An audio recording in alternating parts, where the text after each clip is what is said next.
नमस्कार दोस्तों, एक बार फिर से बहुत बहुत स्वागत है आप सभी का पीसीएस एकेडमी के यूट्यूब चैनल स्टडी ऑनलाइन में। हमारा आज का विषय है एमसीक्यू 2 मुगल साम्राज्य, मॉडर्न इंडियन हिस्ट्री का पार्ट है। मुगल साम्राज्य के तहत हम जो पढ़ रहे थे इम्पोर्टेंट एमसीक्यू, इसका ये दूसरा वीडियो। चलिए स्टार्ट करते हैं। इसमें पहला प्रश्न है कि किस मुगल शासक ने या किसने सबसे पहले भारत में तोपखाने का प्रयोग किया। तो जैसा कि आप सभी जानते हैं कि जो तकनीक है उसी पर आधारित होता था, किसी भी तकनीक पर या टेक्निक पर आधारित होता था किसी भी युद्ध का परिणाम। तो इतिहास में जैसे कि देखा गया है, जिसने ज़्यादा अधिक उन्नत तकनीक का इस्तेमाल किया है युद्ध में, उसकी विजय हुई। इसलिए अंग्रेजों ने भारत पे शासन कर पाए, क्योंकि उनके पास जो तकनीक थी वो बहुत ही उन्नत किस्म की होती थी, जो भारत के लोकल शासक होते थे उनकी तुलना में।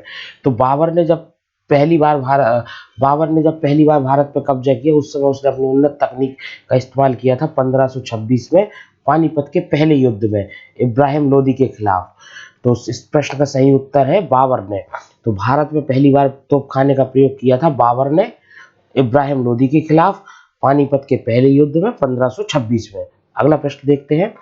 तुलसीदास, सभी लोग जानते हैं तुलसीदास को। कई सारे ग्रंथों की रचना की है इन्होंने, चाहे रामचरितमानस हो, है ना, जैसे ग्रंथों की रचना की है। तुलसीदास जो है, अगर अपन मुगल काल के शासकों के बारे में अगर चर्चा करें तो किसके समकालीन थे। तो तुलसीदास जो थे समकालीन किसके थे?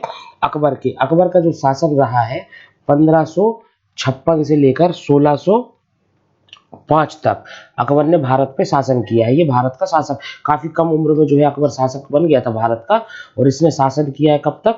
1605 तक।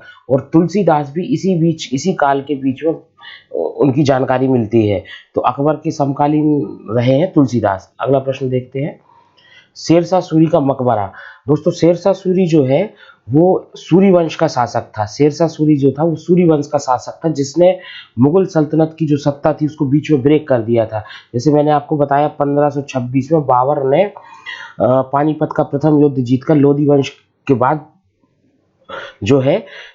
के बाद मुगल वंश की स्थापना की थी, और 1526 में हो गई थी। इसके बाद बाबर ने कुछ वर्ष शासन किया। उसके बाद हुमायूं, उसका लड़का आया हुमायूं, उसने शासन किया, और हुमायूं को हरा दिया किसने?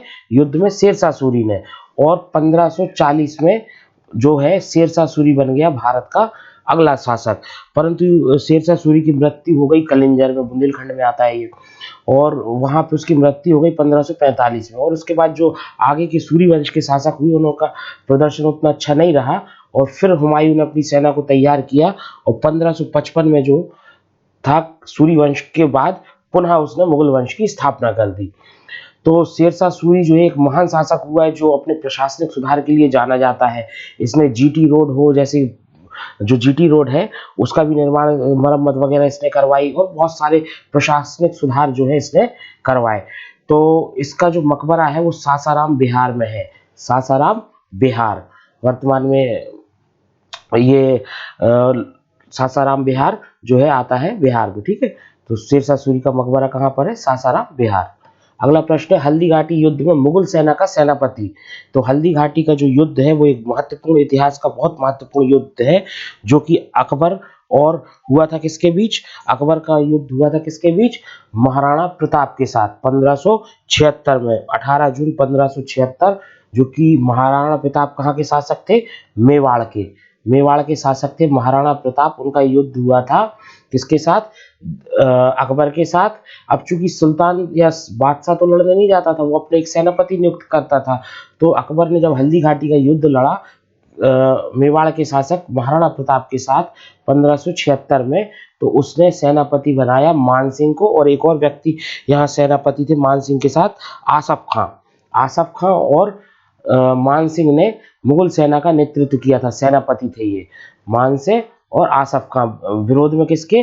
जो है महाराणा प्रताप, हल्दी घाटी का युद्ध, ठीक है। चलिए अगला प्रश्न देखते हैं।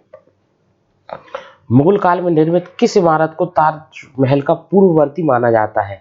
तो मुगल काल में जो इमारत है, इसका मतलब ये है प्रश्न का कि भाई कौन सी ऐसी इमारत है जिस पर आधारित आगे आने वाले जो मुगल स्ट्रक्चर होंगे वो उसकी कलापन को उसमें देखने मिलेगी। तो ये है हुमायूं का मकबरा जो कि दिल्ली में है। इसमें कुछ पितृ द्वारा जो जड़ाऊ लकड़ी का काम होता है उसकी टेक्निक देखी गई थी। पहली बार ऐसा हुआ था, जो कि आपको ताजमहल में भी देखने मिलती है। इसी में आपको देखने मिलेगा बाग, जो मुगल काल की जो स्थापत्य कला के उदाहरण है उसमें बाग, मतलब किसी भी स्ट्रक्चर के आसपास जो बाग वगैरह लगाने का कल्चर था वो हुमायूं के मकबरे से आया था। वो ताजमहल में अपन को देखने को मिलता है। अगला प्रश्न है, मुगल वंश का अंतिम रूप से पतन। इसका मतलब है कि जैसे औरंगजेब, मैंने आपको बताया था, जैसे औरंगजेब का जो है शासन मृत्यु हुई, उसके बाद मुगल सल्तनत धीरे धीरे कमजोर होती चली गई और वो कहीं ना कहीं अंग्रेजों के अधीन होती चली गई। अंग्रेजों से कई सारी संधियां कर ली और उसके अधीन होती चली गई। और जो आने वाले मुगल सम्राट थे वो अपनी शक्तियों में वो बिल्कुल भी उतने सक्षम नहीं रह गए थे जैसे कि औरंगजेब या उसके पहले शासक, मुगल शासक हुआ करते थे। तो 1857 की क्रांति ये अंतिम क्रांति थी जिसमें जो है मुगल सल्तनत का पूर्ण रूप से पतन हो गया था। इसमें जो बहादुर शाह जफर थे मुगल सुल्तान, उनको बना दिया गया था 1857 की क्रांति का नेता।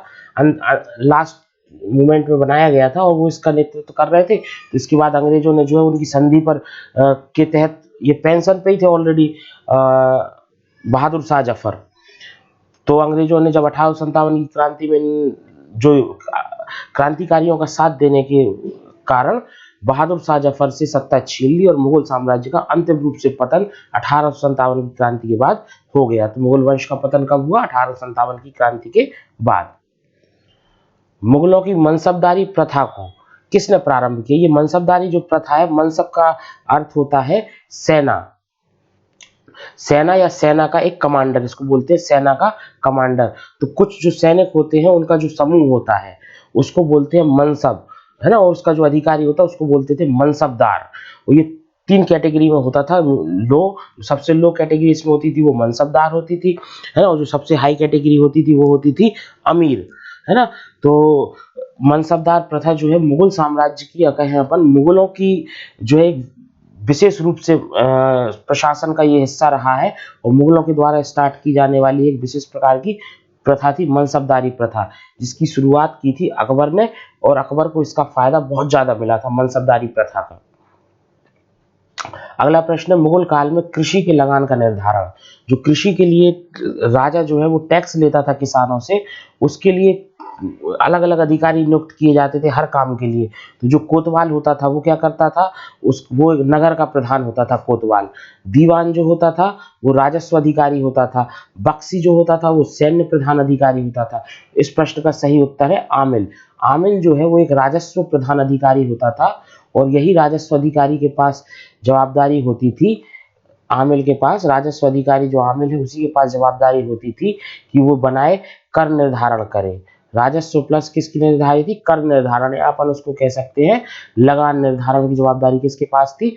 मुगल सल्तनत काल में, सॉरी मुगल काल में आमिल के पास, आमिल अधिकारी का नाम होता था। अगला प्रश्न है, सिखों के 5वें गुरु गुरु अर्जुन देव को किस मुगल बादशाह द्वारा फांसी दे दी गई थी? तो इसका सही उत्तर है जहांगीर के द्वारा। जहांगीर का पुत्र था खुसरो। खुसरो जो है वो जहांगीर का विरोध कर रहा था और इस विरोध करने में खुसरो का साथ दे रहा था, साथ दे रहे थे कौन? सिखों के गुरु अर्जुन देव। तो इन दोनों के संयुक्त रूप से जहांगीर का विरोध करने के कारण जहांगीर ने अपने पुत्र को बंदी बना लिया। अब पुत्र को तो नहीं देंगे मृत्यु दंड, है ना। तो पुत्र को बंदी बना लिया और बंदी बनाने के बाद इसको जेल में रखा। और अर्जुन देव जो सिखों के गुरु थे, इनको इस जुर्म के लिए इन्होंने दे दी फांसी की सजा। सही उत्तर क्या है? जहांगीर। अगला प्रश्न देखते हैं, किस खालिस्तान का किला अकबर द्वारा जीता गया अंतिम किला कहलाता है? तो जैसे मैंने आपको बताया अकबर ने जो है भारत पर शासन किया कब से कब तक? 1556 से 1605 तक। और अकबर ने काफी लंबा शासन किया और इसमें उसने कई सारे किले जीते, है ना। बहुत सारे किले उसने जीते। और इसमें जो यहाँ पे आप दिख रहे हैं, यहाँ पे कुछ प्रमुख किले आपको दिख रहे हैं अकबर के द्वारा जीते गए।